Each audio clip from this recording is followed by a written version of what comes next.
Madam, এটা আমরা আপনাকে ম্যাক্সিমাম ডিসকাউন্ট দিয়ে করে দেবো। আর আপনি যদি ক্রেডিট কার্ডে বিল পে করেন তাহলে আপনি পেয়ে যাচ্ছেন আরো অ্যাডিশনাল 3% ডিসকাউন্ট। আর আমাদের কোম্পানির তরফ থেকে থাকছে আপনার জন্য একটা 1500 টাকার অ্যাডিশনাল গিফট।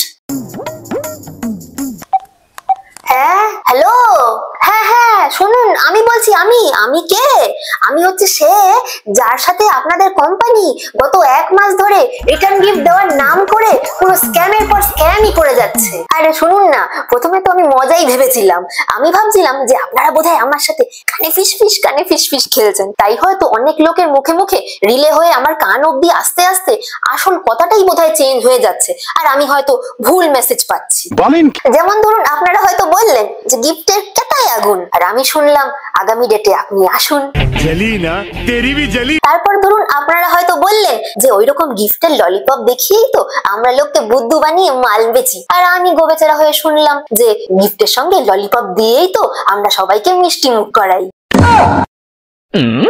মশাই, আমি তো ভেবেই নিয়েছিলাম যে আমার বোধহয় কানটাই খারাপ হয়ে গেছে, আর আমি খালি তাই জন্য ভুল শুনছি, আর আপনাদের মতো ক্রেতা নিষ্ঠপ্রাণ মানুষদের একেবারে সাপসাপান্ত করছি। এই এত শত ভেবে তো আমি তারপর কানের ডাক্তারের কাছে গিয়ে চেক আপ করালাম, তারপর এক গাদা টেস্ট করিয়ে জানতে পারলাম আমার কান তো ঠিকই আছে, কিন্তু কান দুখানা যে মাথার সঙ্গে জুড়ে আছে সেইটা খুব শিগগিরই খারাপ হতে চলেছে। এই ডাক্তারপাতির এত খরচ, আর গত 1 মাস ধরে আপনাদের পিছনে ফোন করে করে আমি যত খরচ করেছি ওই সব টাকা এফডি করে রেখে দিলে ওর ইন্টারেস্ট দিয়েই না আমি গিফট কিনে আপনাদেরই ওই গিফটটা করে দিয়ে আসতে পারতাম।